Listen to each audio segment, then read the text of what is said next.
తెలుగు క్రైస్తవ ప్రజలకు వినూత్న అవకాశం. ఆసక్తికరమైన తెలుగు క్రైస్తవ సాహిత్యాన్ని ఉచితంగా పొందాలనుకుంటున్నారా? అయితే నేడే hitobodha.com అనే మా వెబ్సైట్ను సందర్శించండి. దైవశాస్త్ర సంబంధమైన క్రైస్తవ హితబోధను ఆసక్తికరమైన పుస్తకాలు, వ్యాసాలు మరియు ప్రసంగాల రూపంలో ఈ వెబ్సైట్ ద్వారా నేటి సంఘానికి అందించడానికి దేవుడు మాకిచ్చిన భాగ్యాన్ని బట్టి మేము ఆయన్ని మహిమపరచుచున్నాము. నేటి కాలంలో దైవజనులకు, సంఘ విశ్వాసులకు, విద్యార్థులకు అందక మరుగున పడిన లేఖన మూల సత్యాలను వెలికితీసి దుర్బోధలను తూర్పారబట్టి బైబిల్ సిద్ధాంతాలలో స్థిరపరిచి ఆత్మీయ ఉన్నతికి తోడ్పడి ఆదర్శ క్రైస్తవులుగా తీర్చిదిద్దే స్వచ్ఛమైన లేఖనబద్ధ సాహిత్యాన్ని ఉచితంగా అందించడమే హితబోధ వెబ్సైట్ యొక్క ఉద్దేశం. దప్పిగొనిన వారలారా నీళ్ళ వద్దకు రండి, రోకలు లేని వారలారా మీరు వచ్చి కొని భోజనం చేయండి.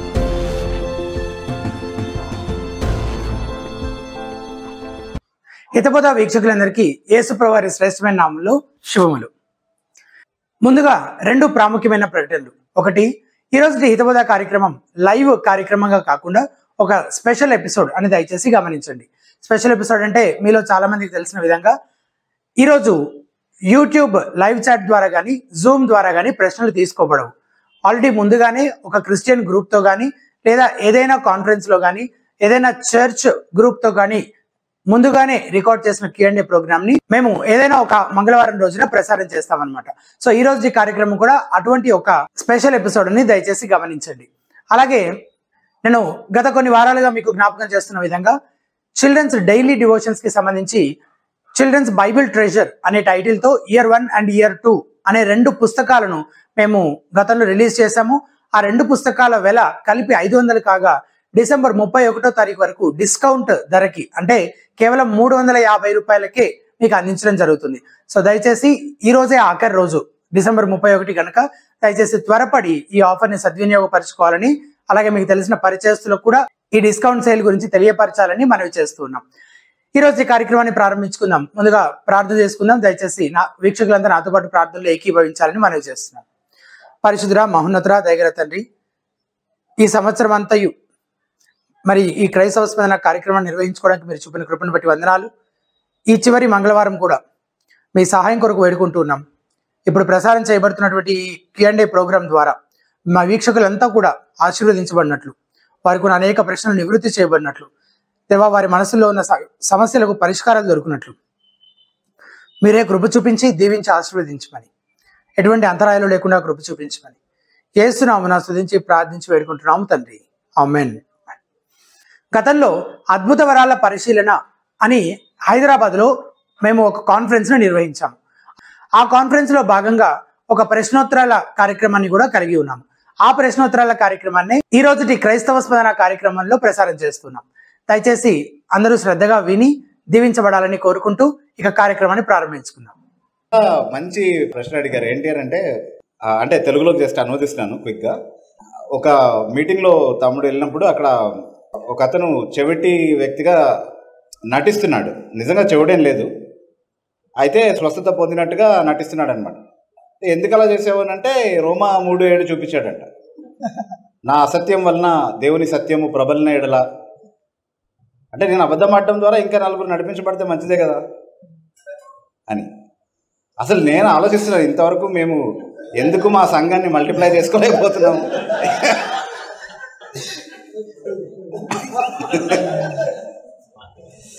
ఫస్ట్ ఆఫ్ ఆల్ అంటే వాక్యాన్ని సరిగ్గా అర్థం చేసుకోవడం ఎంత ప్రాముఖ్యమైనటువంటి విషయం అనేది ఇలాంటి ఎగ్జాంపుల్స్ మనకు నేర్పిస్తూ ఉంటాయి కాన్స్టెంట్గా.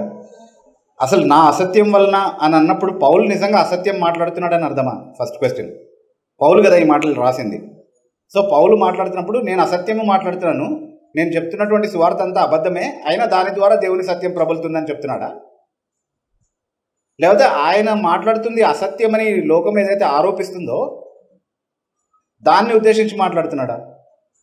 Is he answering an objection or is he acknowledging that whatever he was speaking was falsehood? అంటే ఆయన చేస్తున్నటువంటి సువార్త పరిచర్యకు ఉన్నటువంటి ఒక అభ్యంతరానికి సమాధానంగా ఆ మాటలు చెప్తున్నాడా?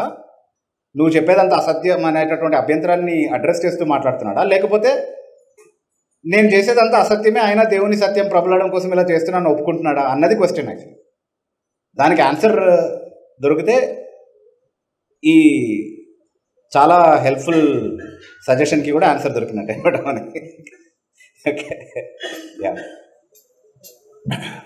I hope that answers your question. Yeah, that is sufficient, brother. Yeah. Thank you. Yeah. So morning second section లో రెవల్యూషన్ గురించి మాట్లాడుతూ there are two types of revelation అని చెప్పారు.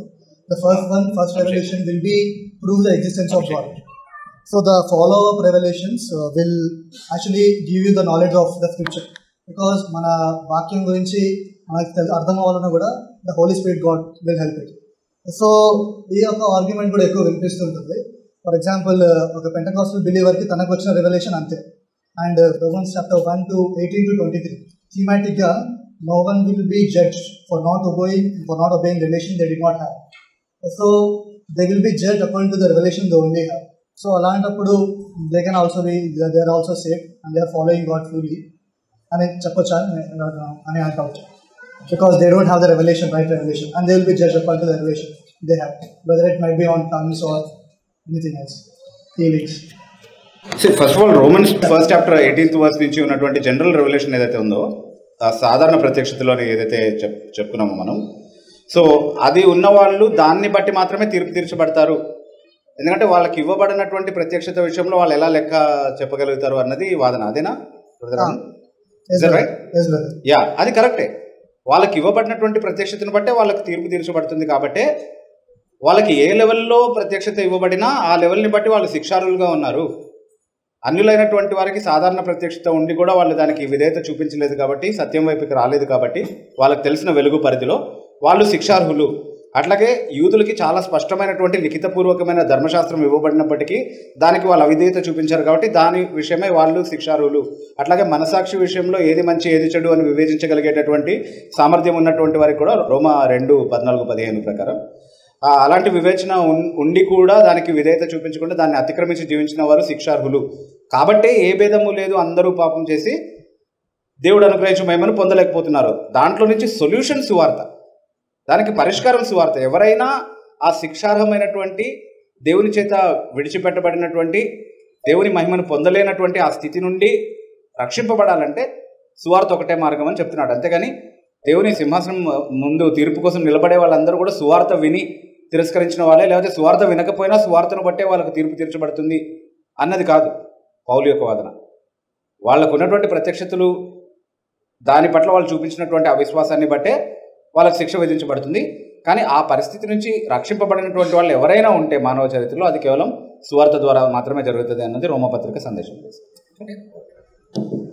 జడ్జ్మెంట్కి క్రైటీరియా సువార్త కాదు, ప్రత్యక్షత. కరెక్ట్. ఎంతవరకు ప్రత్యక్షత అనుగ్రహించబడితే అంతవరకు వాళ్ళు విధేయత చూపించారా లేదా అన్నది క్రైటీరియా. అది ఎవరికి? నరకానికి తీర్పు తీర్చబడి వెళ్ళే వాళ్ళ గురించి. కానీ పరలోకానికి వెళ్ళే వాళ్ళకు ఉండాల్సినటువంటి విషయం ఏంటంటే వాళ్ళు ఖచ్చితంగా సువార్తకి స్పందించి లోబడినటువంటి ఆ మారుమనసు పొందినటువంటి వాడు, ఆ పరిష్కారం పొందినవాడు. సో ఆ ఒకటే అంటే మనం చిన్నప్పటి నుంచి అంటే ముందు నుంచి విన్నది ఏంటంటే సువార్త క్రైటీరియా, దేవుడు తీర్పు తీర్చడానికి సువార్తే క్రైటీరియా అని మనం వినున్నాం కదా. ఎవరైతే సువార్తను అంగీకరించి లోబడతారో వాళ్ళు పరలోకానికి, ఎవరైతే సువార్తను తిరస్కరిస్తారో వాళ్ళు నరకానికి అని తీర్పు సువార్త ఒకటే క్రైటీరియాగా పెట్టుకుని దేవుడు తీర్పు తీరుస్తాడని మనం వినున్నాం. కానీ అది కాదు అని రోమపత్రిక 1వ అధ్యాయం 2వ అధ్యాయం చదివితే మనకు అర్థమవుతుంది. దేవుడు ఎవరికి ఎంత ప్రత్యక్షత ఇచ్చాడో దానికి వారు ఎంతవరకు విధేయత చూపించారనే దాని క్రైటీరియా మీద దేవుడు తీర్పు తీరుస్తాడు అనేది. చిన్న క్లారిఫికేషన్ ఏంటి అని అంటే, సాధారణ ప్రత్యక్షతను బట్టి కానీ, ధర్మశాస్త్ర ప్రత్యక్షతను బట్టి కానీ, మనసాక్షి ప్రత్యక్షతను బట్టి కానీ రక్షింపబడిన వారు ఎవరైనా ఉండే అవకాశం ఉంది అన్నది పౌలు వాదన కాదు. దయచేసి దాన్ని అపార్థం చేసుకోవద్దు. అలా రక్షింపబడినటువంటి వారు అంటే సువార్త ద్వారా కాకుండా ఇంకే మాధ్యమం ద్వారా అయినా సరే రక్షింపబడినటువంటి వారు ఎవరు లేరు అన్నది పాల్స్ ఆర్గ్యుమెంట్ బేసికలీ. ఓకే, కాబట్టి అందరూ శిక్షార్హులుగా ఉన్నారు. దాని నుంచి బయటకు రావడానికి సువార్త ఒకటే మాధ్యమం. అందుకే తీర్పు దినాన అందరూ నిరుత్తరులై ఉంటారు.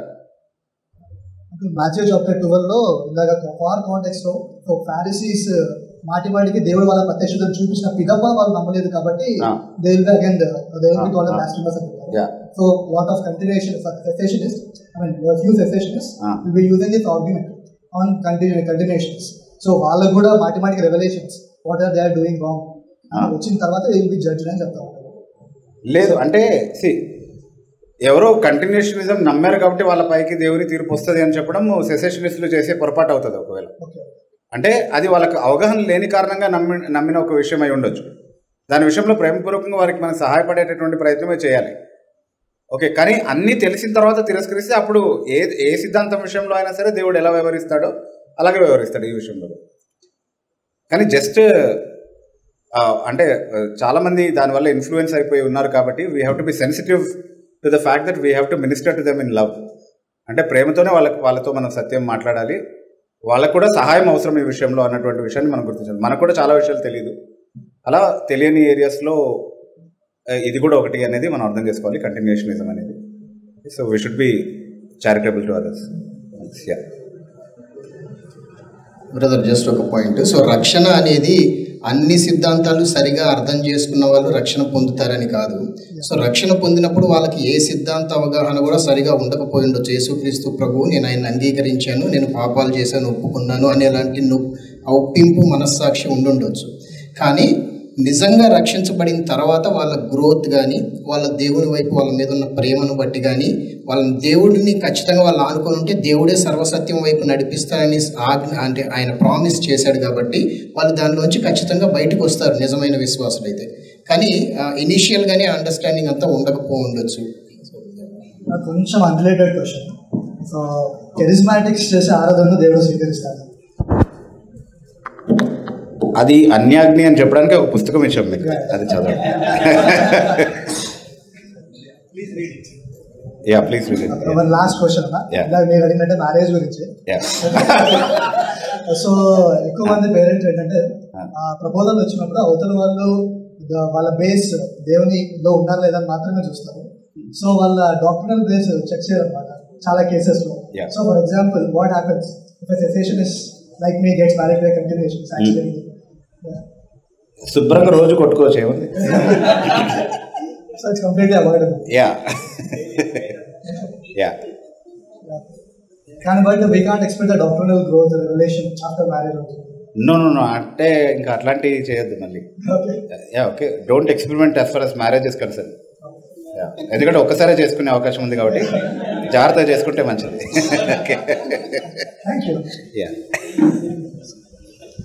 బ్రదర్ ఒక లాస్ట్ సెషన్లో అన్నాడు అద్భుతాలు నేటి దినాల్లో ఆగిపోయాయి అని అన్నాడు.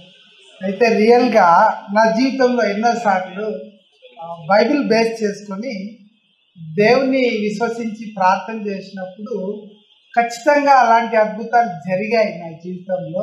దానికి మీ జవాబు మీ జీవితంలో జరిగినటువంటి అద్భుతాలు 1-2 చెప్పండి. లేదు, నా జీవితంలో కూడా చాలా అద్భుతాలు జరిగాయి. అది నేను పొరపాటుగా అన్న మాటే. నా సెషన్ అంతట్లో ఆల్రెడీ అభిషేక్ బ్రదర్ నోటీస్ చేసి చెప్పారు. ఒక్క చోట మాత్రం నేను అద్భుత వరాలు అనడానికి బదులు అద్భుతాలు అని పొరపాటుగా నోరు జారాను. దయచేసి నన్ను మన్నించండి. అది అద్భుత వరాలు నిలిచిపోయాయి అని చెప్పడమే మొత్తం సెషన్ అంతట్లో మేము మెయిన్గా ప్రజెంట్ చేసిన విషయం, నేను కానీ బిబు గారు కానీ. అద్భుతాలు నిలిచిపోలేదు, అద్భుతాలు నేటికి కొనసాగుతున్నాయి. నా జీవితంలో కూడా దేవుడు చాలా అద్భుతాలు చేశాడు. మన దేవుడు చాలా మంచివాడు. క్లారిఫికేషన్ ఇచ్చినాను. అయితే ఇంకో ప్రశ్న బ్రదర్. సంఘము భూమి మీద వేటిని బంధించే అధికారం దేవుడు సంఘానికి ఇచ్చాడు. అది నాకు క్లారిఫికేషన్. మత్తయి సువార్త 16:17 ఉంటుంది కదా, సంఘము భూమి మీద వేటిని బంధిస్తుందో అది పరలోకంలో బంధిస్తారు అని చెప్తుంది. దురాత్మ శక్తులు కాదు, అంటే అది సాధారణంగా ఉన్నటువంటి అవగాహన. దురాత్మ శక్తుల్ని బంధించేటటువంటి విషయాల గురించి మాట్లాడుతుంది అది అన్నది. అది పూర్తిగా వాక్యాన్ని అసందర్భంగా చదివితే మాత్రమే వచ్చే కన్క్లూజన్ అన్నమాట. అండ్ ఎప్పుడు ఎవరు క్లారిఫై చేయలేని ఒక డౌట్ ఏంటి అని అంటే, ఈ వారం వచ్చి బంధించిపోతారు, మళ్ళీ వచ్చే వారం వచ్చి మళ్ళీ బంధిస్తారు. అంటే లాస్ట్ వీక్ నేను బంధించిపోయిన వాడిని ఎవడు తెరిచాడు ఫస్ట్ కదా, దానికి ఎవరు ఆన్సర్ చెప్పలేదు. మీరు సందర్భంలో చూస్తే అక్కడ సంఘంలో వెలివేయబడేటటువంటి ఒక పరిస్థితి గురించి, ఒక వ్యక్తి సంఘం నుండి వెలివేయబడాలా లేకపోతే సంఘంలో కొనసాగాల, క్షమించబడి అంగీకరించబడాలా అన్నటువంటి ఒక నిర్ణయం సంఘం తీసుకుంటున్నటువంటి ఒక సందర్భాన్ని గురించి మాట్లాడుతున్నాడు. మీరు చేసేటటువంటి ఏ నిర్ణయం అయినా సరే, అంటే ఆ వ్యక్తిని పాపానికి బందీగా మీరు నిర్ణయించి అతన్ని వెలివేసినా దాన్ని పరలోకం ఆమోదిస్తుంది. ఆ వ్యక్తికి మీరు తన పాపం నుండి విడుదల ఇచ్చి ఇతను సంఘంతో కొనసాగొచ్చు అన్నటువంటి నిర్ణయానికి వస్తే దాన్ని కూడా పరలోకం ఆమోదిస్తుంది అన్నటువంటి భావంలోనే చెప్పబడినటువంటి మాట. ఆ సందర్భంలోనే దాన్ని అర్థం చేసుకోవాలి, అంతేగాని దాన్ని వెలుపల తీసుకొచ్చి దేన్ని పడితే దాన్ని బంధించే ప్రయత్నం చేయొద్దు. ఓకే, తర్వాత అది బంధించబడట్లేదని చెప్పి అవిశ్వాసం కూడా పెంచుకోవద్దు. ఒకసారి ఒక ఆయన నన్ను తీసుకెళ్తా ఉన్నాడు, ట్రాఫిక్ జామ్ అయింది, కారులో తీసుకెళ్తున్నాడు, నేను ఆయన పక్కన కూర్చున్నాను. అక్కడ ఆపి అదే సిగ్నల్ దగ్గర ఆపి ఈ ట్రాఫిక్ని ఏసునామంలో బంధిస్తున్నాను అంటున్నాడు. ట్రాఫిక్ని ఏసునామంలో బంధించడం ఏంటే బాబు?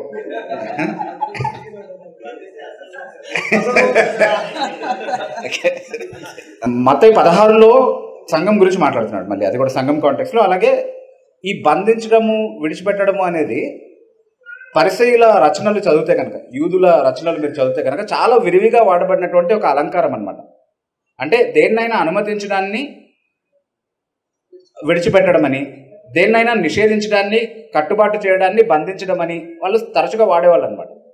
సో సంఘంలో ఏం చేయాలో ఏం చేయకూడదో నిర్ణయించేటటువంటి అధికారం మీకు ఉంటుంది అపోస్తలులుగా, ఎందుకంటే వాళ్ళు క్రీస్తు బోధన కదా ఇచ్చేది అపోస్తలులుగా. సో ఆ అధికారంతో ఉన్నటువంటి తాళపు చెవిని నేను నీకు ఇస్తున్నాను, నీకు అంటే అపోస్తలులకి. He was representative speaker for all apostles కాబట్టి పేతురు. నియమ నిబంధనల్ని నిర్ణయించడానికి కానీ నిషేధించడానికి కానీ, ఒక విషయాన్ని అనుమతించడానికి కానీ నిషేధించడానికి కానీ మీకు అధికారం ఇస్తున్నాను, పరలోకంలో అది ఆమోదించబడుతుంది అన్నటువంటి ఉద్దేశంతో మత్తయి సువార్త 16వ అధ్యాయంలో కూడా ఇదే వినియోగము మనం చూస్తాం అనమాట, ఇదే భాషా వినియోగం మనం చూస్తాం. Okay, so we should look in to the context. యానా ఒక క్వశ్చన్. ఓకే, అంటే మనం చాలా, నాకు అనిపించింది స్పోక్ లాట్ ఆఫ్ థియరీ మనం మాట్లాడుకున్నాము. మై క్వశ్చన్ ఇస్, ఒక ఎండ్ ఎట్లుంటది అంటే I want tongues, I want some manifestation of gifts, ఒక సూపర్ న్యాచురల్ గా నాకు జరగాలి అన్న ఒక ఆశ. There is one end of the pendulum. ఇంకొక ఎండ్ ఏంటంటే వి బికమ్ మోర్ బుకిష్.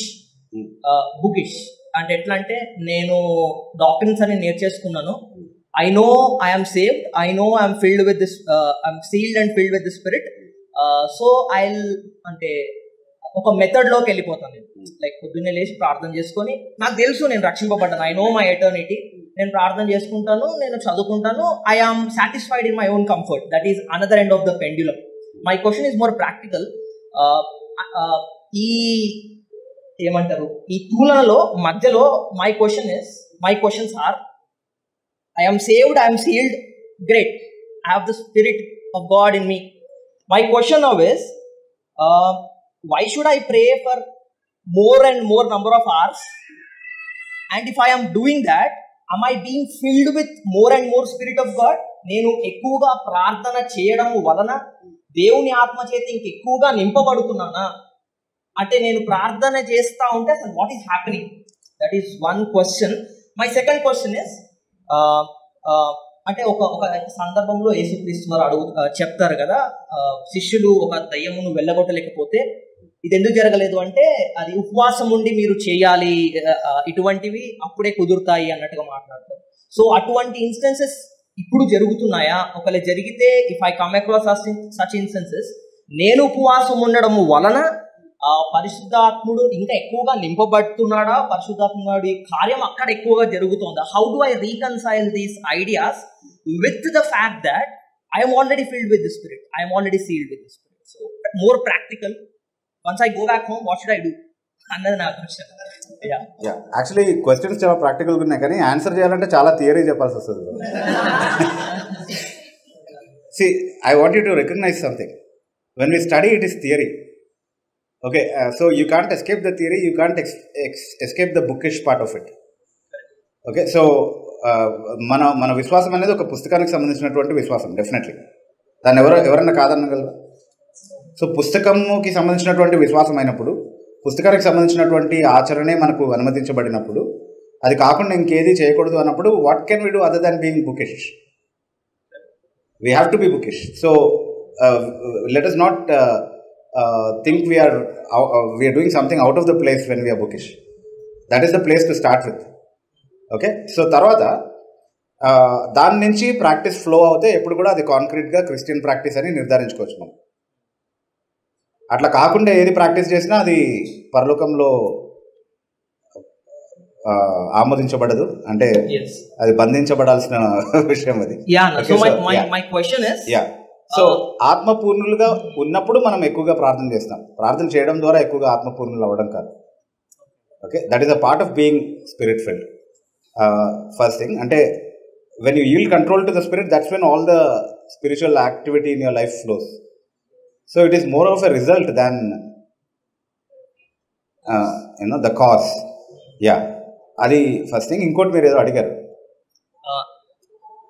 నేను అంటే ఒక సందర్భం ఉంటది కదన్నా, దయ్యాలను వెళ్ళగొట్టు. ఇప్పుడు కూడా అంటే ఇప్పుడు కూడా మన స్వస్థతల కోసం అడగొచ్చు. ఇప్పుడు కూడా ఎవరికైనా దయ్యాల నుంచి విడుదల కావాలంటే మనం దేవుడిని అడగొచ్చు. ఇప్పుడు కూడా అద్భుతాలు చేయమని దేవుడిని అడగొచ్చు. అందులో ఎలాంటి ఇబ్బంది లేదు. మనం ఓన్లీ దేవుడు ఆ వరాన్ని వేరే వాళ్ళకి ఇవ్వడము విషయాన్ని గురించి మాత్రమే మాట్లాడుతున్నాం. అది ఈరోజు జరుగుతుందని ఎవరైనా చెప్తే దాన్ని నమ్మొద్దని చెప్తున్నాం తప్ప, దయ్యాలు వెళ్ళగొట్టేది మనం కాదు, దేవుడే ఎప్పుడు వెళ్ళినా కూడా.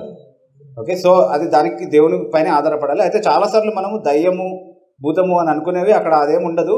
వాళ్ళకి తీసుకెళ్ళి సైకాట్రిస్ట్ని కల్పించి మందులు వేయగానే అంత కంట్రోల్ అయిపోతుంది. So it is definitely not demon position in many cases. So first of all అవన్నీ ఓవర్ రూల్ చేసుకున్న తర్వాత డీమన్ పొజిషన్ అనే కన్క్లూజన్కి రాగలిగితే అది కూడా సస్పిషియస్గా మంచిది. కానీ ఇన్ ఈదర్ కేస్ అది డీమన్ పొజిషన్ అయి ఉండనియండి, లేకపోతే సైకలాజికల్ ఇష్యూ అయి ఉండనియండి, వాట్ ఎవర్ ఇట్ ఈస్, ప్రేయర్ఫుల్గా దేవుని పైన డిపెండ్ అవ్వడం అనేది ఖచ్చితంగా మనం మానకూడదు. ఎందుకంటే దేవుడే విడుదల అనుగ్రహించాలి in any case, whether it is spiritual or mental or physical. Human రెస్పాన్సిబిలిటీని ఎప్పుడు బైబిల్ విస్మరించలేదు. అంటే దేవుడే చేస్తున్నాడు కాబట్టి నేను చేయాల్సినటువంటి ప్రార్థన, నేను చేయాల్సినటువంటి ఉపవాసం, నేను చేయాల్సినటువంటి చర్యలు నేను చేయకుండానే అన్నీ జరిగిపోతాయని బైబిల్ ఎక్కడ చెప్పట్లేదు. ఓకే, సో నేను చేయాల్సినటువంటి బాధ్యతగా బైబిల్ ఏవేవైతే చెప్తుందో, ప్రార్థన ఉపవాసం ద్వారా దేవుడు మనవి ఆలకిస్తాడు అని ఒకవేళ బైబిల్ చెప్తా ఉంటే ఆ మీన్స్ ద్వారానే ఆయన్ని మనం సీక్ చేయాలి. దాని ద్వారా కార్యాలు జరుగుతాయని ఎక్స్పెక్ట్ చేయాలి. అక్కడ ఫెయిల్ అయినప్పుడు ఫెయిలియర్ ఎక్స్పెక్ట్ చేయవచ్చు. There is nothing wrong about understanding it that way. One last clarification, Anna. Again, maybe you answered it, maybe I missed it. Yeah. Feelings of the Holy Spirit. And I understand that I'm saved, I'm sealed with the Spirit. That is clear. My question is, am I being filled with the Spirit again and again and again in my life in the future? Does that happen? Ante nenu okay. I'm quoting Paul Washer here. Okay. We know how solid a preacher he is. Yes. Yeah. My question is simply that, Anna, because he in many sermons he preaches that. Yeah. Be alone with God. Be filled with the Spirit. Be filled with the. So my question is essentially this, Anna. If I'm already sealed with the Spirit, and if I'm praying more and more, am I being filled more and more with the Spirit? What is happening in that time? Another, that is my answer. No, actually filled by the Spirit అనేది proper గా మనం define చేసుకోగలిగితే it simply means to be completely controlled by the spirit. అంటే ఇప్పుడు మనం మామూలుగా Bible ఈ లాంగ్వేజ్ని చాలా వేరే సందర్భాల్లో కూడా వాడింది. దాన్ని కంపేర్ చేసి అర్థం చేసుకుంటే maybe we can get an idea of it. They were filled with సారో అని ఉంటుంది ఒక దగ్గర. వాళ్ళు దుఃఖంతో నిండి ఉండిరి అని ఉంటుంది. అంటే అర్థం ఏంటి? సాధారణంగా మన మనసులో అన్ని భావోద్వేగాలు ఒక సమతూకంలో ఉంటాయన్నమాట. అప్పుడు మనం బ్యాలెన్స్డ్గా ఉంటాం. కానీ సడన్గా ఏదో జరిగినప్పుడు దుఃఖం అనేటటువంటి భావోద్రేకం మిగతా అన్నింటినీ డామినేట్ చేసి అది మాత్రమే మనల్ని పూర్తిగా నియంత్రించడం అనేది ప్రారంభిస్తుంది. అది దుఃఖంతో నిండి ఉండడము అని అంటే ఒక పర్టికులర్ విషయంతో మనం పూర్తిగా నియంత్రించబడ్డము అన్నటువంటి భావంలో అన్నమాట. సో అట్లాగే పరిశుద్ధాత్మతో పూర్తిగా నియంత్రించబడ్డము అనేది ప్రతిరోజు మనం సమర్పించుకోవాల్సినటువంటి ఒక విషయం కదా. పరిశుద్ధాత్మ చేత నియంత్రించబడ్డము అని అంటే పరిశుద్ధాత్మ మనస్సును ప్రతిబింబించేటువంటి వాక్యంతో మనము నియంత్రించబడ్డమే. అది ఎంత ఎక్కువగా మన జీవితాలని అజమాయిషి చేస్తుందో అంతే ఎక్కువగా మన దేవునిలో ఎక్కువగా ఎదగటం అనేటటువంటి అనుభవం అనేది మనకు కనిపిస్తుంది. సో ఆత్మపూర్ణులుగా ఉండడము అని ఎఫెసీ పత్రిక 5:18 ఏదైతే చెప్తున్నాడో దానివల్ల జరిగేటటువంటి అనుభవాలు కొన్ని చెప్తున్నాడు కదా, ఏమేమి జరుగుతాయి అనేది. 19వ వచనం నుండి మీరు చదివితే లిస్ట్ ఆఫ్ థింగ్స్ చెప్తున్నాడు.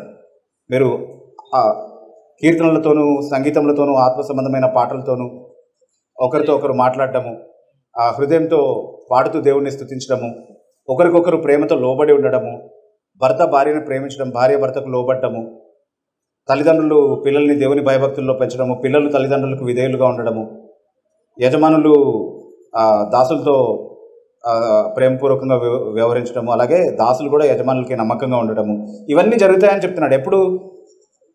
ఆత్మపూర్ణులుగా ఉంటే.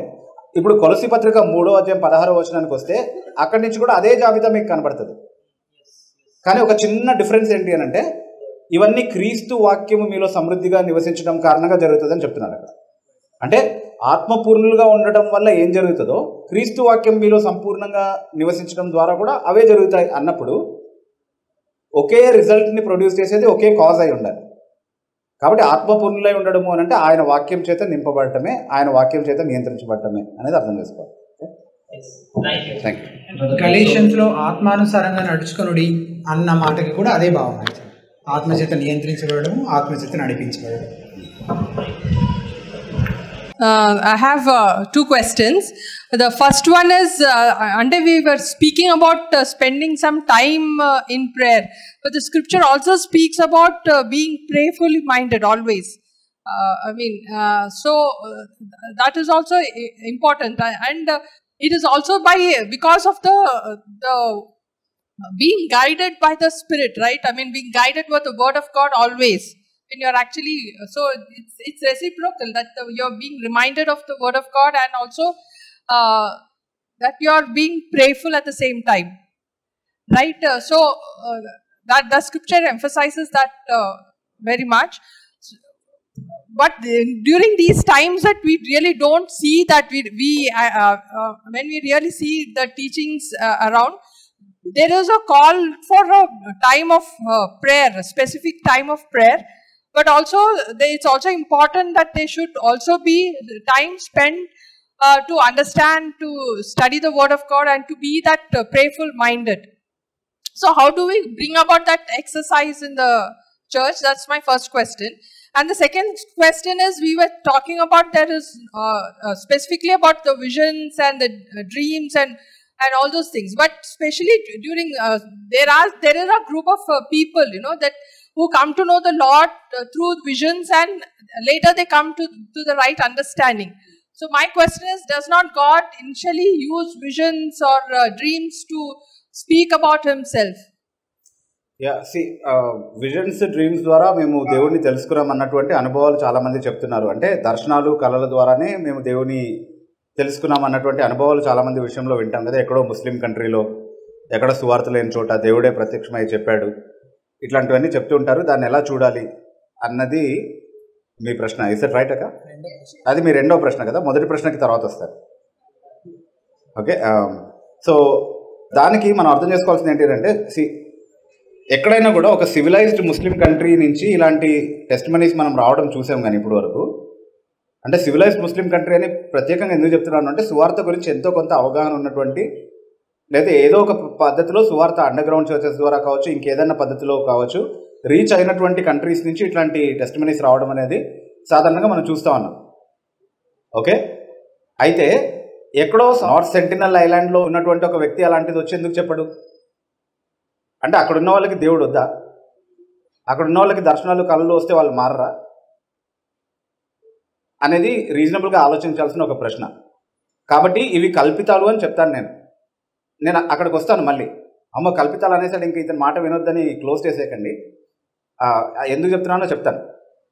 రెండో విషయం ఏంటంటే, ఒకవేళ ఈ పద్ధతిలో దేవుడు సువార్త చెప్పే ఉద్దేశం దేవునికి ఉండుంటే దర్శనాలు కళల ద్వారా, మనం వెళ్ళి కష్టపడి భాష నేర్చుకుని వచ్చి రాని భాషలో ఎక్కడో ఊరు కాని ఊరిలో, దేశం కాని దేశంలో ఉండి సువార్త పరిచయం చేసి కష్టపడాల్సిన అవసరం అస్సలు లేదు. ఇక్కడ కూర్చొని ప్రార్థన చేస్తే దేవుడే దర్శనాల ద్వారా కళల ద్వారా తన పని తాను చేసుకుంటాడు. కాబట్టి అది దేవుడు కార్యం చేసేటటువంటి విధానంగా వాక్యంలో ఎక్కడ బయలుపరచబడలేదు అనేది మనం అర్థం చేసుకోవాలి. ఇప్పుడు మూడోదిగా, అది కల్పితాలు అని నేను ఎందుకు చెప్తున్నాను అంటే, ఇప్పుడు మనం సాధారణంగా ఒక టెస్టిమనీ లాగా ఎవరి అనుభవం గురించో ఎక్కడో వింటాం ఇలా జరిగిందంట అని, కానీ దాన్ని మనం వెరిఫై చేసుకోవడానికి కానీ దాని గురించి ఎక్కువగా స్టడీ చేయడానికి కానీ మనకు అవకాశం ఉండదు యూజువలీ. కానీ అవకాశం ఉన్న ఒక కేసు నేను మీ ముందు పెడతాను. సాధు సుందర్ సింగ్ గారు, ఆయన ఎలా మారారో సండే స్కూల్ టైం నుంచి కూడా మనం మిషనరీ స్టోరీస్లో అంతా కూడా ఖచ్చితంగా వినుంటాం సాధు సుందర్ సింగ్ గారి గురించి, రైట్? ఆయన ఒక గొప్ప వెలుగు చూశాడు, ఆయన యేసుక్రీస్తు దగ్గరికి ఆకర్షించబడ్డాడు, వచ్చాడు. ఆ తర్వాత యాక్చువల్లీ సమస్య ఎక్కడ వచ్చిందంటే, సాధు సుందర్ సింగ్ గారి విషయంలో చదివే వాళ్ళందరూ కేవలం ఆయన బయోగ్రఫీస్ మాత్రమే చదువుతున్నారు. ప్లీజ్ ఒక రిక్వెస్ట్ ఏంటి అంటే సాధు సుందర్ సింగ్ గారు ఓన్లీ ఆయన బయోగ్రఫీ మాత్రమే అందుబాటులో లేదు, ఆయన గురించిన చాలా పుస్తకాలు అందుబాటులో ఉన్నాయి. ఆయనే రాసినటువంటి లేదా ఆయన చెప్పినటువంటి థాట్స్ని గ్రంథస్థం చేసినటువంటి చాలా పుస్తకాలు ఉన్నాయి, అవి కూడా చదవండి. అప్పుడు సాధు సుందర్ సింగ్ గారి అసలు బండారం బయటపడుతుంది. రియల్గా చెప్తున్నాను నేను. పరలోక దర్శనాల్లో ఒక పుస్తకం రాశాడు, అందులో చాలామంది హిందూ సాధువులు పరలోకంలో రక్షింపబడి కూర్చోవడం చూశాడంట ఆయన. ఆ దర్శనంలో ఆయన అడుగుతున్నాడంటే వీళ్ళంతా ఎలా పరలోకంలోకి వచ్చారు అని అంటే వాళ్ళు చనిపోయిన తర్వాత వాళ్ళకి ఎవరో సువార్త చెప్పారో అప్పుడు పరలోకంలోనికి రక్షింపబడి వచ్చారని చెప్పారంట. ఇప్పుడు ఆ దర్శనం ఎవరైతే సాధు సుందర్ సింగ్ గారికి చూపించారో అదే వెలుగు యేసుక్రీస్తుగా ఒకవేళ ఆయనకు కనబడి ఆయన మారుమనసు పొందుంటే ఆయన మారుమనసు నిజమైనటువంటి అనుభవం అని నేను అనుకోవట్లేదు. బైబిల్లో ఉన్న యేసుక్రీస్తు కాదు సాధు సుందర్ సింగ్ గారిని నడిపించింది అని ఖచ్చితంగా చెప్పగలను. అదే మిగతా విషయాల్లో మనం వెరిఫై చేయలేము మిగతా ఎక్స్పీరియన్సెస్లో, కాబట్టి అవి ఉండొచ్చేమో అని అనుకుంటున్నాం, కానీ వెరిఫై చేస్తే ఇట్లాంటివే బయటపడతాయి. కాబట్టి పరిశీలించండి. అక్క మీ ఫస్ట్ క్వశ్చన్లో ప్రేయర్ఫుల్లీ మైండెడ్గా మనం ఉండాలి అని బైబిల్ చెప్తుంది అని అన్నారు. ఎక్కడ చెప్తుందో చెప్పలేదు, అది చూపిస్తే నేను దాన్ని ఎక్స్ప్లెయిన్ చేస్తాను. Because I have to execute a passage, I can't assume a verse. So మీరు అది స్పెసిఫిక్గా చెప్తే నేను దానికి ఆన్సర్ చేసే ప్రయత్నం చేస్తాను. I think it's in Philippians. Last verse. Prayerfully minded అని ఏం లేదు కదా కదా. Praying at all times అండి. Praying at all times. అంటే so that the peace of God which passeth all understanding will fill your heart అని ఉంటది. అదే కదా ఫిలిప్పీ 4:6-7లో. అది మనం చేయాలి ఖచ్చితంగా. దాన్ని ఆత్మ నింపుదలతో ఎలా మీరు కనెక్ట్ చేశారో అర్థం కాలేదు. అంటే what I'm telling is that when you're it is reciprocal. When you're actually being filled with the word of God, you actually reciprocate with being continually being in the prayerful mind. Definitely. అది మనం చెప్పాము కిందక. అంటే it is a part, it is a result of being spiritual, prayerful. Yes, but what I'm telling is that in the present church we call for a time of prayer. I mean, ఎవరు రారా కాదు problem.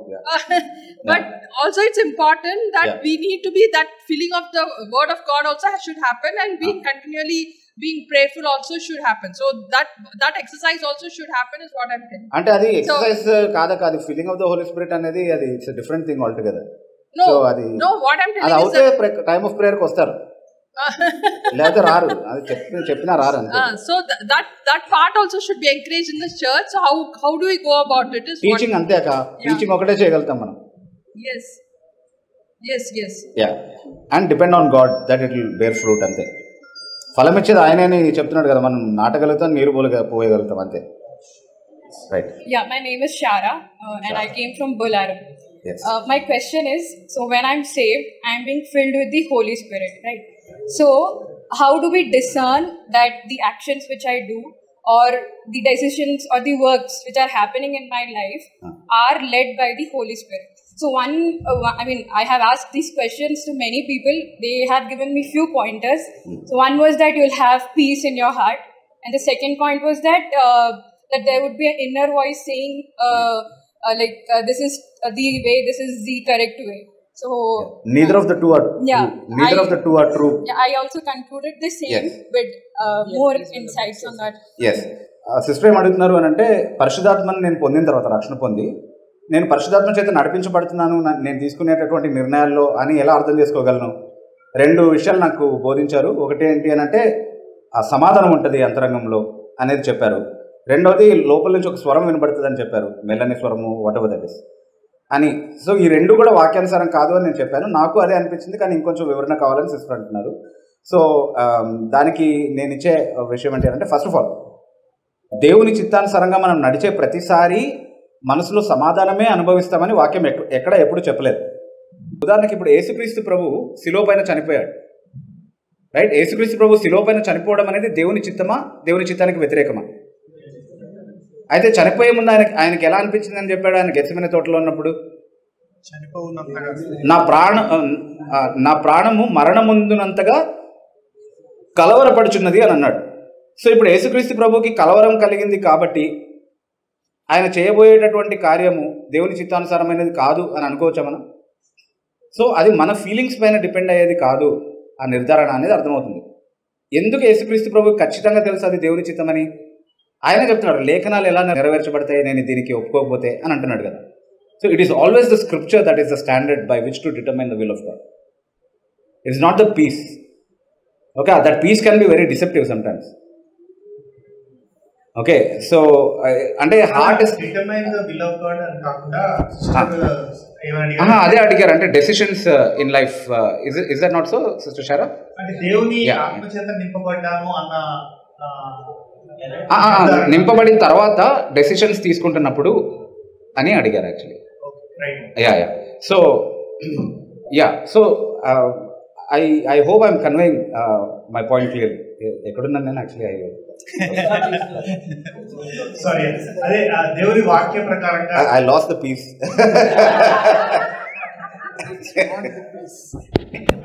Yeah correct, it's not the peace. అంటే Bible ఏం చెప్తుంది? హృదయం అన్నిటికంటే మోసకరమైనది. ఈ కరిస్మాటిక్స్ మనకి ఏం నేర్పిస్తున్నారు? మీ హృదయం పైన ఆధారపడండి దేవుని స్వరం వినడానికి అని చెప్తుంది. అంటే అన్నిటికంటే మోసకరమైనటువంటి ఒక మాధ్యమం ద్వారా దేవుని స్వరం వినమని నేర్పిస్తున్నారు. Do you understand the danger that's involved? మెల్లని స్వరం అనే కాన్సెప్ట్ బైబిల్ నుంచి ఒక్క వచనం నుంచి చూపించండి బ్రదర్ నాకు. అంటే ఏలియా సందర్భంలో ఉన్నటువంటి మెల్లని స్వరం అనేది ఆయన గుహ ద్వారము దగ్గర నిలబడి ఉన్నప్పుడు ఆయన చెవులకు వినబడినటువంటి స్వరం, నెమ్మదిగా వినబడింది అంతే. కానీ అది అంతరంగం నుంచి అతనికి కలిగినటువంటి ఆలోచన కాదు, లోపల అనిపించిందని నాకు వినిపించిందని ఆయన రిప్రజెంట్ చేసినటువంటి స్వరం కాదు అది. యాక్చువల్లీ విన్నాడు, ఫిజికలీ విన్నాడు ఆ వాయిస్ని, దేవుని స్వరాన్ని విన్నాడు. దేవుడు ఎప్పుడు ప్రవక్తలతో ఎలా మాట్లాడాడో అలాగే మాట్లాడాడు అతనితో. ఓకే, కానీ వీళ్ళు ఏదైతే చెప్తున్నారో లోపల అనిపిస్తుంది, ఏదో వినిపిస్తుంది లోపల నుంచి అని ఏదైతే అంటున్నారో దానికి ఒక్క వచనం కూడా ఆధారం లేకపోగా, నేను చెప్తున్నాను, మీరు సిక్ వెబ్సైట్స్ చూడండి, సిక్ రిలీజియన్కి సంబంధించినవి. వాహే గురు అని ఒక కాన్సెప్ట్ ఉంటుంది వాళ్ళకి. వాహే గురు కాన్సెప్ట్లో వాళ్ళు చెప్తారు ఈ అంతరంగ స్వరాన్ని గురించి. ఓకే, సో నేను అంటే డినామినేషనల్గా ఏదో అంటున్నానని దయచేసి ఎవరు అనుకోవద్దు, కానీ ఎక్కువగా EU అండ్ హెబ్రోన్ అసెంబ్లీస్ ద్వారా ఏవైతే వచ్చాయో ఈ కాన్సెప్ట్ ఇన్నర్ వాయిస్ వినటం అనేది వాహే గురు కాన్సెప్ట్తో చాలా దగ్గరగా ఉంటుంది. బైబిల్లో ఒక్క వచనం కూడా దానికి ఆధారంగా ఉండదు. సో భక్సింగ్ గారు అది ఎక్కడి నుంచి బారో చేసుకుని సంఘంలోకి తీసుకొచ్చారు అనేది క్లియర్గా అసెస్ చేయొచ్చు మనం. It is an idolatrous practice, it is a non Christian practice, it's a superstitious practice. It cannot be true biblically, otherwise it has to be established as true. నాకు అట్లా అనుభవం కలిగింది, నాకు అక్కడెక్కడో 5 రూపాయలు పడి ఉంటే దొరికింది, అది ఎవరికో ఇవ్వమని నాకు స్వరం వినబడింది లోపల నుంచి, కరెక్ట్గా ఇచ్చాను, ఇవన్నీ కాదు. బైబిల్ నుంచి ఒక వచనం చూపించి మాట్లాడాలి ఫస్ట్ దాని గురించి.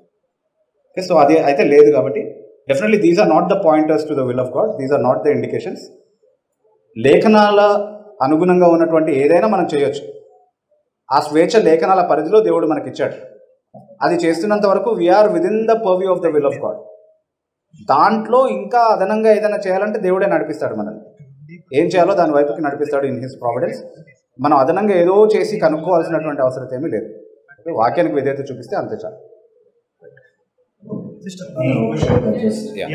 Just one point to add. ఒక ఆయన ఒకసారి ఏం చెప్పారంటే, ఒక పాస్టర్ ఆయన చెప్పులు కొనుక్కుందామని బాటా షాప్కి వెళ్ళాడంట. చెప్పులు కొనుక్కుందాం. ఆయనతో ఇంకో పాస్టర్ ఉన్నాడు. ఆయనకి 2 జతలు అంటే 2 pairs ఆఫ్ శాండిల్స్ నచ్చినాయి అంట. ఈ 2 pairsలో ఏది కొనాలని ప్రార్థన చేస్తున్నాడంట. నాకు ఇది నచ్చింది, అది నచ్చింది, దేవుడు ఏది కొనమంటే అది కొంటామని ప్రార్థన చేస్తున్నాడంట. ఆ పక్కన ఉన్న పాస్టర్ ఇది తర్వాత చర్చ్లో టెస్టిమోనీ చెప్పాడు. దేవుడు ఏది కొనాలో చెప్పాడంట, అందుకని అది కొన్నాడంట. సో ఇప్పుడు విషయం ఏంటంటే, మరి నాకు ఎట్లా తెలుస్తుంది అంటే, ఇట్లాంటి చాలా ఉన్నాయి కదా, నేను ఏం చదవాలో నాకు ఎట్లా తెలుస్తుంది, ఎవరిని మ్యారేజ్ చేసుకోవాలో నాకు ఎట్లా తెలుస్తుంది. ఇప్పుడు ఈ ఎగ్జాంపుల్ తీసుకుంటే, నేను ఏ చెప్పులు కొనాలో నాకు ఎట్లా తెలుస్తుంది? బైబిల్లో ఉందా? సింపుల్, బైబిల్లో డైరెక్ట్గా లేదు, బట్ దెర్ ఆర్ ప్రిన్సిపల్స్ కదా. ఏ చెప్పులు కొనాలో నేను డిసైడ్ చేసుకోగలను. ఫర్ ఎగ్జాంపుల్, చెప్పులు 100 రూపాయల నుంచి లక్షల రూపాయల దాకా ఉంది. నేను వెళ్ళి 1,00,000 రూపాయల చెప్పులు కొనలేను, that's more than my spending. So principles అన్ని బైబిల్లో ఉన్నాయి కదా. So how much I can afford, నేను ఎంత చేయగలుగుతాను, అట్లనే నేను ఏ కోర్స్ చేయాలి. సో ఏ డెసిషన్ తీసుకోవటానికైనా కానీ అట్లాంటి మాట డైరెక్ట్గా బైబిల్లో ఉండకపోవచ్చు, కానీ బిబ్లికల్ ప్రిన్సిపల్స్ని మనం ఇంప్లిమెంట్ చేసినప్పుడు ప్రతి డెసిషన్కి మనకు ఒక సొల్యూషన్ అనేది, అంటే ప్రతి దానికి మనం ఒక సొల్యూషన్ ఖచ్చితంగా ఫైండ్ చేయగలం బిబ్లికల్ వేలో వెళ్ళటానికి. So just want to add that point. ఇంకా మీరు చెప్పిన విధానం అనేది స్క్రిప్చురల్లీ ఎస్పెషల్లీ. సో నాకు ఎస్పెషల్గా ప్రాక్టికల్ ఒక డౌట్ ఎప్పుడు ఉంటుండే. అంటే ఇప్పుడు కొంతమంది పాస్టర్స్ జనాల మధ్యలో ఇక్కడ ఎవరైనా అభిషక్తులు ఉన్నారో ఒకసారి రండి అని. ద డిఫరెన్స్ అంటే అభిషక్తులు స్పెసిఫిక్గా అక్కడ ఏంటి అనేది, అండ్ గాడ్స్ కాలింగ్ స్పెసిఫిక్గా దేవుడి పిలుపు విజన్లో చెప్పారు, ఈ ఏరియాకి వెళ్ళాలని చెప్పారు. సో ఈ ఏరియాకి వెళ్ళి పరిచయం చేయాలి. So which is completely contradicting what today's discussion. So అదొకటి. అండ్ పాస్టర్స్ చర్చ్ ఎస్టాబ్లిష్ చేసినప్పుడు కానీ, పాస్టర్ అవుతున్నప్పుడు కానీ, చర్చ్ కొంతమంది ఎల్డర్స్ అందరూ వచ్చి మోకరించి చేతులు అంతా వేసి చెప్తూ ఉంటారు. So how biblical and how important it is అనేది క్వశ్చన్. 3 ప్రశ్నలు అడిగారు బ్రదర్. అభిషిక్తులు అనే విషయం గురించి ఒకటి, రెండోది దేవుని యొక్క పిలుపు, గాడ్స్ కాలింగ్ అన్న విషయం గురించి ఒకటి, మూడోది పాస్టర్గా చేయాలనుకున్నప్పుడు సంఘ పెద్దలందరూ వచ్చి హస్త నిక్షేపం చేసి ప్రార్థన చేయడం అనేది ఎంతవరకు వాక్యానుసారం అనేది. మీ పేరు బ్రదర్? భాను. బ్రదర్ భాను అడిగారు, దీనికి ప్యానల్ వారు సమాధానం చెప్పారు. Thank you brother Bhanu for the questions. అభిషిక్తులు ఎవరైనా ఉంటే ముందుకు రావాలని అనౌన్స్మెంట్ చేసే ఉద్దేశం నాకు అర్థమైనంత వరకు, ఆర్డినేషన్ పొందినటువంటి పాస్టర్స్ ఎవరైనా ఉంటే కనుక, పరిచర్య కోసం పాస్టర్స్గా ఆర్డైన్ చేయబడినటువంటి వాళ్ళు ఎవరైనా ఉంటే వాళ్ళు ముందుకు రావాలనే ఉద్దేశంతో ఆ మాట చెప్తారు. బట్ దాని వెనకాల ఉన్నటువంటి థియోలాజికల్ ఇంప్లికేషన్స్ వాళ్ళకి తెలిసి ఉండకపోవచ్చు. దేవశాస్త్రపరమైనటువంటి సమస్యలు ఉన్నాయి అలా సంబోధించడంలో అన్నటువంటి విషయం వాళ్ళకి తెలిసి ఉండకపోవచ్చు, కాబట్టి అలా వాడతారు ఆ పదాన్ని. బట్ కాపర్లుగా నియమించబడినటువంటి వారు ఎవరైనా ఉంటే ముందుకు రండి అన్నది వాళ్ళ ఉద్దేశం అనేది నాకు అర్థమైంది బేసికలీ. సో అలాంటి అనౌన్స్మెంట్స్ నుంచి మనం థియోలాజికల్ ఇన్ఫ్లుయెన్సెస్ ఏమీ తీసుకోకూడదు basically. That's one thing. Calling గురించి మీరు అడిగిన క్వశ్చన్ నాకు అర్థం కాలేదు. అంటే what did you exactly have, what was the problem? I mean you can just state it from there. Calling అంటే ఇప్పుడు నేను విన్నదాని ప్రకారం ఒక డ్రీమ్ మీద వచ్చి, ఒక విజన్ వచ్చి, నువ్వు దేవుడి చేత పిలువబడ్డావు, నువ్వు పర్టికులర్ ఏరియాకి వెళ్ళి పరిచయం చేయాలి. సో ఈ విధంగా చెప్పడం అనేది జరుగుతుంది. రైట్. అంటే యాక్చువల్లీ పరిచర్య అవసరత లేని ఒక స్థలం అంటూ ఏదన్నా మీరు చూపించగలిగితే, ఒక స్థలమైనా, అప్పుడు అవసరత ఉన్న ఒక ప్రత్యేకమైన స్థలం ఉంది, అక్కడికి వెళ్ళాలని దేవుడు పిలిచి పంపిస్తున్నాడని మనం అనుకోవచ్చు బేసికలీ. కానీ ప్రతి చోట పరిచర్య చేయాల్సినటువంటి అవసరత ఉన్నప్పుడు నీకు పిలుపు ఉందా లేదా అనేది ఎలా తెలుస్తుంది అని అంటే, దేవుని వాక్యం కావాల్సిన వాళ్ళకి పరిచర్య చేసే భారం నీకుందా, ఆ సామర్థ్యం నీకు ఇవ్వబడిందా, దాన్ని సంఘం గుర్తించి నిన్ను ఆ పనిలో పెట్టిందా అన్నటువంటి దాన్ని బట్టి దేవుని పిలుపుని మనం నిర్ధారిస్తాం తప్ప, కళలు దర్శనాలపైన ఆధారపడి చేసిన వాళ్ళు సంఘానికి ఎక్కువ డ్యామేజ్ చేశారు. సో ఆ కళలు దర్శనాల ద్వారా వెళ్ళినటువంటి వాళ్ళ పరిచర్య ఎంతవరకు నాణ్యమైనది, ఎంతవరకు వాక్యానుసారమైనది అనేది అక్కడే తెలుస్తూ ఉంది మనకు. ఎందుకంటే ఆ కళలు దర్శనాలు అక్కడితో ఆగవు. వాళ్ళు పరిచర్య చేయడానికి వెళ్ళిన ప్రతి చోట కూడా మళ్ళీ కళలు దర్శనాలతో అందరినీ నియంత్రించేస్తూ ఉంటారన్నమాట. దేవుడు నాకు అలా చెప్పాడు, ఇలా చూపించాడు, కాబట్టి ఇలాగే ఉండాలి, ఇలాగే బ్రతకాలి, నాకు లొంగి నా చెప్పు చేతుల్లో నా అధీనంలో ఉండాలి అన్న తరహాలో చేసే మినిస్ట్రీసే ఉంటాయి అన్నమాట అట్లాంటివి. సో అదే దర్శనంలో భాగంగా, అదే కళలో భాగంగానే దేవుడు ప్రతిరోజు మాట్లాడుతూ ఉంటాడు వాళ్ళతో. సో అందుకే అలాంటి వాళ్ళ దగ్గర నుంచి దూరంగా ఉండాలి, జాగ్రత్తగా ఉండాలని హెచ్చరిక చేయడం జరిగిందండి. Okay, right. And what was the other one? హస్త నిక్షేపణ. అంటే అది సంఘం యొక్క ఆమోదాన్ని తెలుపుతా ఉంది వాస్తవానికి. అందరం చేతుల నుంచి ప్రార్థన చేయడం, మనం చేతుల నుంచి ప్రార్థన చేస్తే పేతురు యోహాన్లు చేతుల నుంచి ప్రార్థన చేసినప్పుడు జరిగినట్టు అలాంటిది ఏదైనా జరుగుతుంది అన్న నమ్మకం ఒకవేళ ఉంటే అది తప్పవుతుంది. అలా కాకుండా మన ఆమోదాన్ని తెలపడానికి, మనం కలిసి వాళ్ళ కోసం ప్రార్థన చేయడానికి అన్న ఉద్దేశంతో చేతులేసి ప్రార్థన చేయడంలో ఇబ్బంది ఏం లేదు. సో ఉద్దేశం ఏంటి అనేది చాలా ప్రాముఖ్యమైన విషయం.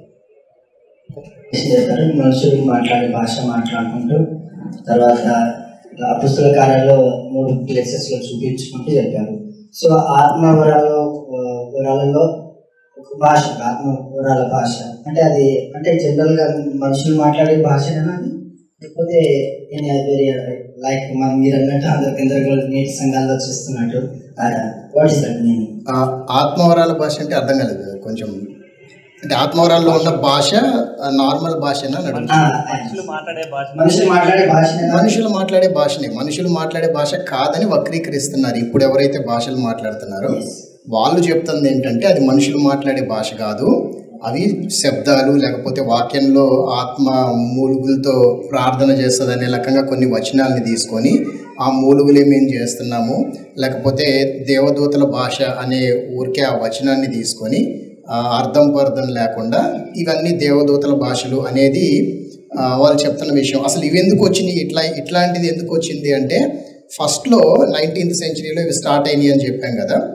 అవి స్టార్ట్ అయినప్పుడు ఏం జరిగింది, వీళ్ళు సంఘంలో మేము చైనీస్లో మాట్లాడుతున్నాం, మేము స్పానిష్లో మాట్లాడుతున్నాం, మేము ఇంకో దాంట్లో మాట్లాడుతున్నాం అని చెప్పేసేవాళ్ళంట. ఎందుకంటే అక్కడ ఉన్న వాళ్ళు ఎవరికి తెలియదు కాబట్టి.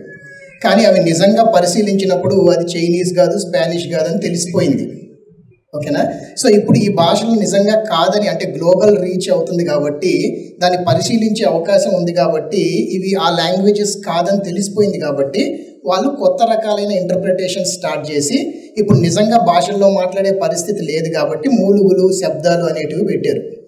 దీన్నైతే ఎవరు దీన్ని తృణీకరించకూడదని కొన్ని వచనాలని తీసుకొని, ఇదిగో బైబిల్లో ఇక్కడ దేవదూతల భాష ఉంది, బైబిల్లో ఇక్కడ మూలుగులు ఉన్నాయి, అక్కడ ఉన్న గ్రీకు పదం ఇక్కడున్న గ్రీకు పదం వేరే, సో ఇదేమో నానా భాషలు, అదేమో అన్య భాషలు అని ఇట్లాంటి పిచ్చి పిచ్చివన్నీ తీసుకురావటం మొదలు పెట్టారు. ఎందుకు?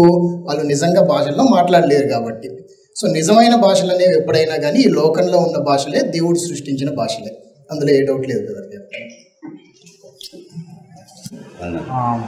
అయితే ఈరోజు మొదటి సెషన్ పరిశుద్ధాత్మను పొందటం ఎలా బ్రదర్ శామ్ గారు తీసుకున్నారు. సో దాంట్లో నాకు ఒక ప్రశ్న వచ్చింది. ఏంటంటే, మరి ఒక వ్యక్తి రక్షణ మరి పరిశుద్ధాత్మ బాప్తిస్మం ఒకటే అని నేను నమ్ముతున్నాను. కానీ ఈ సెషన్స్ అన్నీ వింటుండగా, మరి ఎస్పెషల్లీ అపోస్తుల కార్యంలో మనం చూస్తే రక్షణకు మరియు పరిశుద్ధాత్మ బాప్తిస్మంకు కొంచెం గ్యాప్ వచ్చిన సందర్భాలు ఉన్నాయి, గ్యాప్ లేనటువంటి సందర్భం కూడా ఉంది. సో ఈ రక్షణ మరి బాప్తిస్మం పొందడం రెండు ఒకటేనా, లేదంటే అది వేరే ఈవెంట్సా? ఒకవేళ వేరే ఈవెంట్స్ అయితే ప్రస్తుతం మరి సంఘంలో ఏ విధంగా అది జరుగుతుంది? రక్షణ పొందుకున్నప్పుడే పరిశుద్ధాత్మ బాప్తిస్మం జరిగినప్పుడు అపోస్తుల కార్యంలో మనం చూస్తే దానికి సంబంధించినటువంటి ఒక ఏదో ఒక జరిగింది, లైక్ వాళ్ళ భాషల్లో మాట్లాడడం అలా జరిగింది.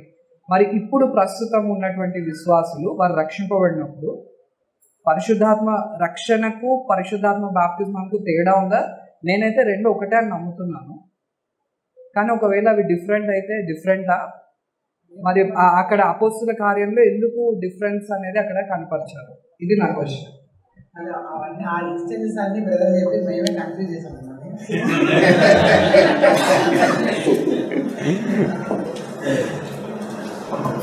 అయితే ఇక్కడ మార్నింగే దాన్ని నేను ఆన్సర్ చేశాను.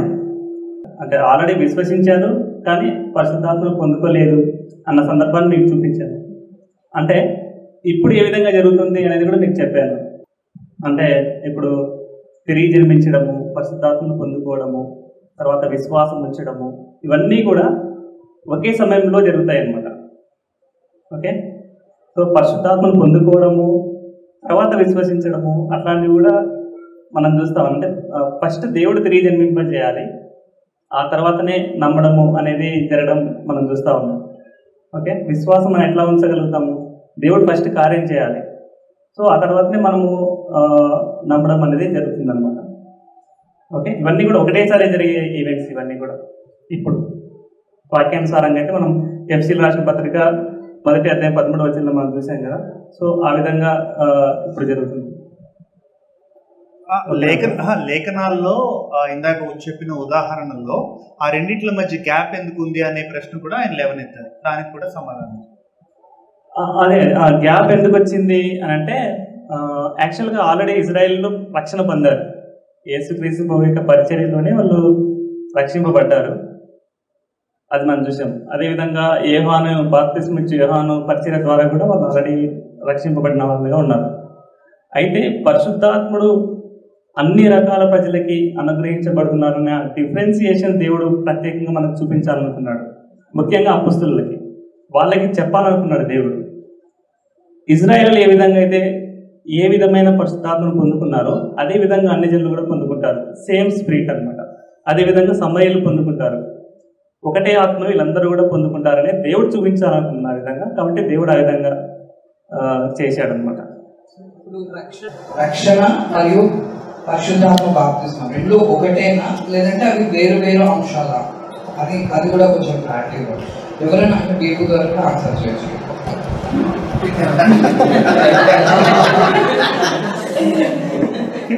రెండు ఒకటే brother.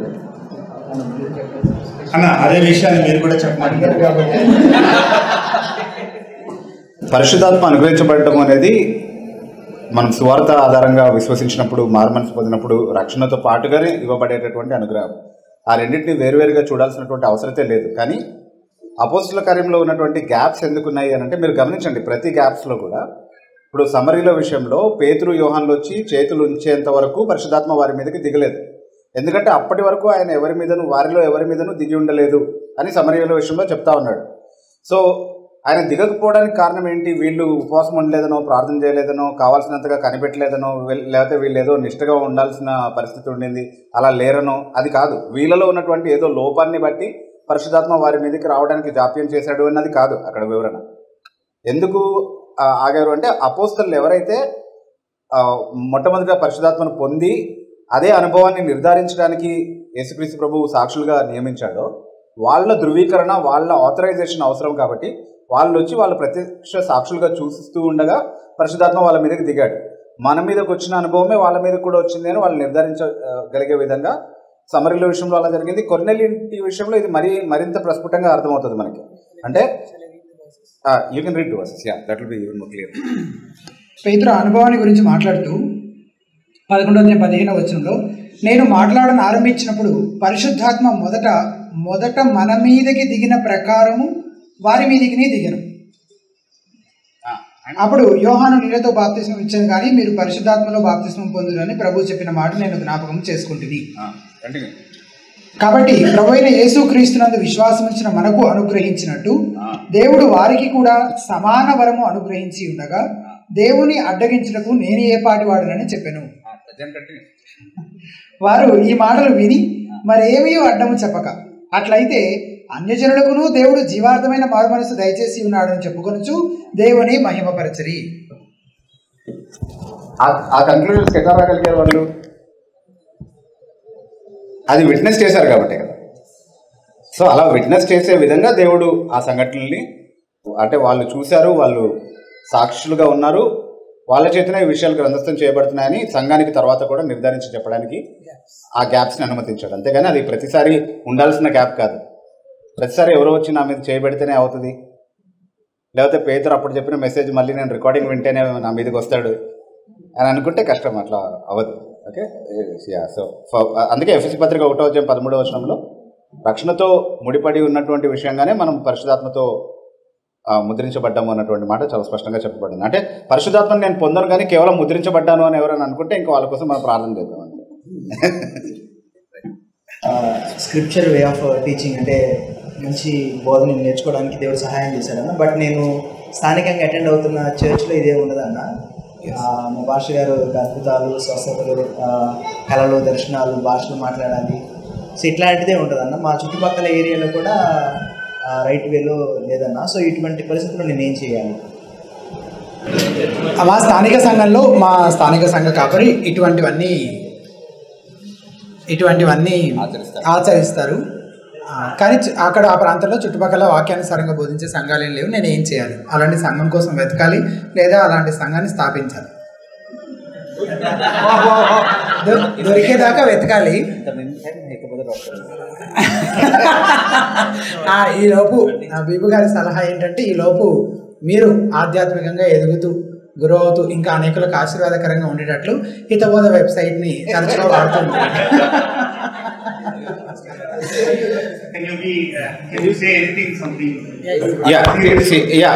Basically what he said initially is on a serious note actually. అంటే వాక్యానుసారమైన సంఘం కోసం ఖచ్చితంగా వెతకాలి. అలా లేకపోతే దేవుని పైన ఆధారపడుతూ అలాంటి ఒక సంఘాన్ని స్థాపించడానికి ఏమైనా అవకాశాలు ఉన్నాయా అనేది చూడాలి. ఎందుకంటే we need spreading of healthy churches in all places. మీ ఏరియాలో హెల్దీ చర్చ్ లేదు అంటే మేబీ గాడ్ ఇస్ మీకు ఆ రికగ్నిషన్, అది చూడగలిగేటటువంటి విజన్ దేవుడు మీకు ఇచ్చాడంటే బహుశా దేవుడు మిమ్మల్ని ఎంకరేజ్ చేస్తున్నాడు ఆ దిశగా. So you must try to understand the need which is in your area that you don't have a healthy church. So బహుశా దాని విషయంలో ఏమైనా చేయగలిగితే చేయండి. దాని విషయంలో మీలాగా ఆలోచించే లైక్ మైండెడ్ బ్రదర్స్ మాలాంటి వాళ్ళు చాలామంది ఉంటారు. We can try to help you out with that. But Vineeth, thank you so much for coming from all the way from Bhattiprolu. Okay, so Bhattiprolu నుంచి వచ్చాడు తమ్ముడు. అట్లాగే దూర ప్రాంతాల నుంచి వచ్చిన చాలామంది బ్రదర్స్ అండ్ సిస్టర్స్ ఉన్నారు. So we really want to appreciate your efforts. Okay, so ఎలాంటి దూర ప్రాంతమైనా ఎలాంటి మారుమూల ప్రాంతమైనా అక్కడ వాక్యానుసారమైన సంఘం లేకపోతే మాత్రం దాన్ని స్థాపించడానికి మనందరము అంటే ఎవరెవరికైతే యాక్సెస్ ఉందో అవకాశం ఉందో వాళ్ళందరూ కూడా దాని విషయంలో కృషి చేయాల్సినటువంటి అవసరం ఉంది. So Vineet, since you identified that problem in your area, maybe you should do something about it. Yeah, అంటే మొదటి అడుగుగా తిమోతికి రాసిన 2వ పత్రిక 3:16-17లో ఖండించడానికి కూడా ఫస్ట్ మీ పాస్టర్ గారిని కానీ ఎల్డర్స్ని కానీ వాక్యానుసారమైన బోధకి వాళ్ళు ఫస్ట్ వాళ్ళని ఎంకరేజ్ చేసి ఫస్ట్ వీళ్ళతో మాట్లాడి, పాస్టర్ గారు ఇట్లా తప్పు ఉంది కదా, ఇవన్నీ తప్పులు అని నాకు హితబోధ సైట్లో ఉంది, మీరు ఒకసారి చదివి వాటిని ఖండించి ఒకసారి ఎట్సై క్రిస్టియన్ రెస్పాన్స్లో కానీ ఇట్లా కానీ ఏది తప్పు ఏది రైట్ అని మనం ఒకసారి నిర్ధారించుకుందామని అందరినీ సంఘస్థుల్ని కానీ కొంచెం వాళ్ళని ఎంకరేజ్ చేయడానికి ఫస్ట్ ఎంకరేజ్ చేయండి. దేవుని కృపను బట్టి సంఘం అంతా మళ్ళొచ్చు.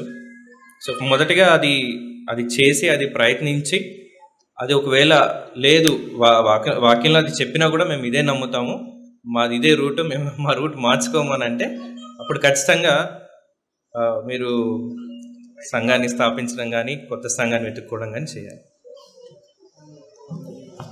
అలాగే పరిశుద్ధాత్మ బాప్తిజం గురించి కూడా స్టార్టింగ్లో మాకు అవగాహన లేకన్నా నేను మారు మనసు పొందిన తర్వాత కూడా 5-6 years పాటు అంటే భాషలు మాట్లాడితేనే నువ్వు పరిశుద్ధాత్మను పొందినట్టు, నువ్వు మాట్లాడలేదు నీకు పరిశుద్ధాత్మ లేడని చెప్పి క్రిటిసైజ్ చేస్తూ ఉంటే సైకలాజికల్గా చాలా డిప్రెస్ అయిపోతారు. ఏంటి అందరూ మాట్లాడుతున్నారు మనం ఏం మాట్లాడలేదు అంటే తెలియక.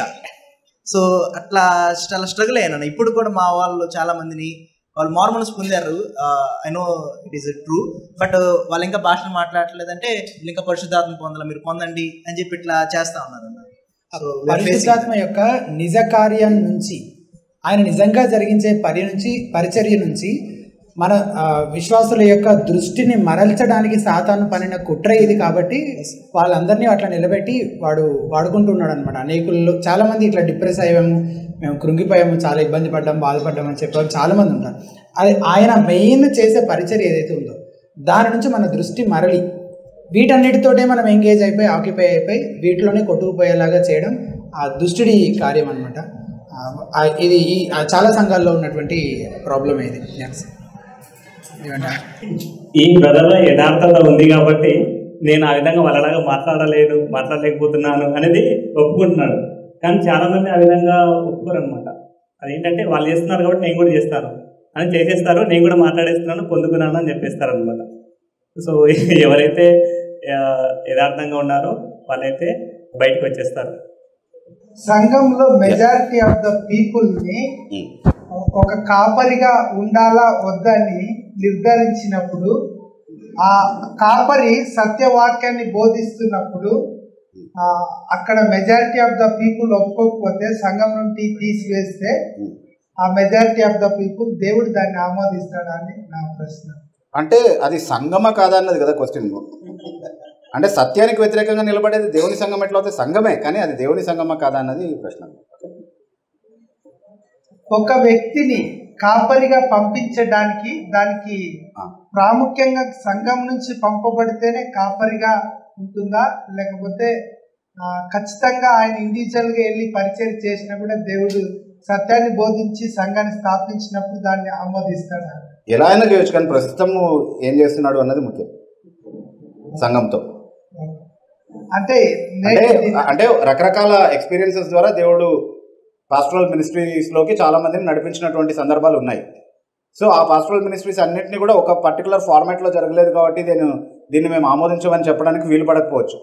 కానీ ప్రస్తుతానికి అతను వాక్యానుసరమైనటువంటి పరిచర్య చేస్తున్నాడా, దానివల్ల సంఘానికి నష్టం కలుగుతుందా మేలు కలుగుతుందా అన్నటువంటి విషయాన్ని ఆలోచించుకొని నిర్ణయించాల్సి ఉంటుంది. నెక్స్ట్ ప్రశ్న ఏంటంటే, ఒక కాపరి సత్యవాక్యాన్ని బోధించినప్పుడు ఈయన మా వ్యక్తిగత టార్గెట్ చేసి మాట్లాడుతున్నాడు, మేము సంఘంగా డిసిప్లిన్ యాక్షన్ తీసుకునే హక్కు మాకుంది, ఈయన అలా బోధించకూడదు, మాకు అనుకూలంగా బోధించాలని కొంతమంది ఒక సంఘంలో 2 గ్రూప్ గా డివైడ్ అయ్యి ఒకవైపు ఏమో సత్యము, ఇంకోవైపు ఏమో మెజారిటీ ఆఫ్ ద పీపుల్ మేము దీన్ని అనుమతించము అని అంటారు.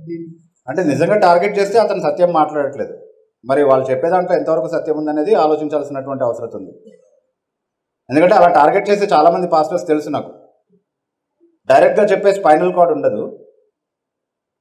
ఓకే, నేరుగా నిల్చుని మాట్లాడేటటువంటి ధైర్యం కానీ దమ్ము కానీ ఉండదు కాబట్టి పుల్పిట్ని అడ్డం పెట్టుకొని అటాక్ చేస్తూ ఉంటారు. అట్లా చేసే చాలామంది పాస్టర్స్ తెలుసు నాకు. వాళ్ళు సత్యం వైపు నిలబడుతున్నారని మనం ఎందుకు అనుకోవాలి? They have to come clean and say that is not what they meant are said are intended. కానీ అది కాన్స్టెంట్గా జరుగుతూ ఉంటే కనుక డెఫినెట్లీ ఏమైనా ప్రాబ్లం ఉండొచ్చేమో. అంటే ఒక ప్రాబ్లం ఉందంటే సంఘంలో అది ఎక్కడి నుంచి ఉంది అంటే అంటే ఆరోపణ చేసే వాళ్ళ వైపు నుంచి ఎలాంటి నిజము లేదు అని అనుకోవడానికి వీల్లేదు. అలా అని చెప్పి వాళ్ళకి పాస్టర్ ఇష్టం లేదు కాబట్టి ఏదో అబద్ధపు ఆరోపణ చేస్తున్నారు అనే పాసిబిలిటీని కూడా రూల్ అవుట్ చేయడానికి లేదు. కాబట్టి మనం న్యాయంగా ఆలోచించాల్సినటువంటి అవసరం ఉంటుంది. మీరు చెప్పేది ఏదో పర్టికులర్ సినారియో గురించి చెప్తున్నట్టు నాకు అనిపిస్తుంది. సో కాబట్టి మనం బయట కూర్చొని మాట్లాడుకుందాం మళ్ళీ. ఓకే, ఓవరాల్ గా నేను చాలా ఒక 5 years నుంచి హితబోధాన్ని ఫాలో అవుతున్నాను. నా మదిలో చాలా ఒక ప్రశ్నలు ఉండేది, దేవుని చిత్తాన్ని కనుగొనడం ఎలా అని. ఒకసారి నేను అది యూట్యూబ్ లో చూసి ఆ బుక్స్ ని చదివినప్పుడు దాన్ని నాకు ఫుల్ గా క్లారిఫికేషన్ వచ్చింది. Thank you brother, thank you. ఇలాంటివి ఎన్నో ప్రోగ్రామ్స్ చేస్తారని నేను ఆశిస్తున్నాను. Thank you so much brother, thank you so much for that advice. ఈ కార్యక్రమం అంతా మీ అందరికీ దీవెనకరంగా ఉందని ఆశిస్తా ఉన్నాము. దాన్ని బట్టి దేవుని ఎంతగానో స్తుతిస్తా ఉన్నాము. అలాగే నేను ప్రారంభంలో జ్ఞాపకం చేసిన విధంగా చిల్డ్రన్స్ డైలీ డివోషన్ కి సంబంధించి children's Bible treasure year 1 and year 2 అనే 2 పుస్తకాలను మేము గతంలో రిలీజ్ చేస్తున్నాము. అయితే వాటి రెండింటి వెల కలిపి 500 కాగా డిసెంబర్ 31వ తారీఖు వరకు మేము 350 రూపాయలకి ఆ 2 పుస్తకాలను డిస్కౌంట్ సేల్లో మీకు అందుబాటులో ఉంచుతూ వచ్చాము. సో ఈ రోజు ఆఖరి రోజు కనుక ఆ ఆఫర్ని సద్వినియోగపరచుకోవాలని మనవి చేస్తున్నాము. హితబోధ కేవలం ఈ ప్రశ్నోత్తరాల లైవ్ కార్యక్రమాన్ని మాత్రమే కాకుండా ఇంకా అనేక వనరులను ఉచితంగా తెలుగులో అందుబాటులోకి తీసుకురావడం కొరకు కృషి చేస్తుంది. వ్యాసాల రూపంలో, బైబిల్ కామెంటరీల రూపంలో, వీడియో ప్రసంగాలు, ఆడియో పుస్తకాలు, టీఎస్కే క్రాస్ రిఫరెన్సెస్ తోటి కూడినటువంటి బైబిల్, ఇలా అనేక రీసోర్సెస్ తెలుగులో ఉచితంగా అందుబాటులోకి తీసుకురావడం కొరకు హితబోధ కృషి చేస్తుంది. ఆ రీసోర్సెస్ అన్ని మీకు 3 మాధ్యమాల ద్వారా అందుబాటులో ఉంచడం జరిగింది. ఒకటి హితబోధ వెబ్సైట్ ద్వారా. మీరు గూగుల్లో హితబోధ అని టైప్ చేస్తే హితబోధ వెబ్సైట్ కనిపిస్తుంది. దయచేసి వీక్షకులంతా ఒకసారైనా మా వెబ్సైట్ ని విజిట్ చేయాలని రిక్వెస్ట్ చేస్తున్నాం. అలాగే అందులో ఉన్న రీసోర్సెస్ దాదాపుగా యాప్ రూపంలో కూడా అందుబాటులో ఉన్నాయి. మీరు ప్లే స్టోర్ లో హితబోధ అని టైప్ చేస్తే హితబోధ యాప్ కనిపిస్తుంది, దాన్ని ఇన్స్టాల్ చేసుకోవాలని రిక్వెస్ట్ చేస్తున్నాం. అండ్ హితబోధ యూట్యూబ్ లో హితబోధ అని టైప్ చేస్తే మా హితబోధ యూట్యూబ్ ఛానల్ కనిపిస్తుంది, దాన్ని సబ్స్క్రైబ్ చేసుకొని బెల్ ఐకాన్ కూడా ప్రెస్ చేయాలని రిక్వెస్ట్ చేస్తున్నాము. సో దట్ మీరు రెగ్యులర్ గా మీకు నోటిఫికేషన్స్ వస్తుంటాయి, మీరు మమ్మల్ని ఫాలో అవుతూ ఉండొచ్చు. ఈ రీసోర్సెస్ ని అలాగే ఈ కార్యక్రమాన్ని వీటి ద్వారా మీరు వ్యక్తిగతంగా ప్రయోజనం పొందడం ద్వారా మాత్రమే కాకుండా ఇంకా మీకు తెలిసిన మిత్రులకి, పరిచయస్తులందరికీ కూడా వీటి గురించి తెలియపరచాలని, తద్వారా ఈ పరిచర్యకు మీ వంతు సహకారం మీరు అందించాలని రిక్వెస్ట్ చేస్తూ ఈ కార్యక్రమం వచ్చే మంగళవారం నుంచి మరలా లైవ్ కార్యక్రమంగానే కొనసాగుతుందని దయచేసి గమనించండి. క్రిస్టియన్ రెస్పాన్స్, క్రైస్తవ స్పందన, ప్రతి మంగళవారం సాయంత్రం 8 గంటలకు ఈ కార్యక్రమం ప్రసారం చేయబడుతుంది కనుక తిరిగి మరలా వచ్చే మంగళవారం సాయంత్రం 8 గంటలకు కలుసుకుందాం. అంతవరకు సెలవు, వందనాలు.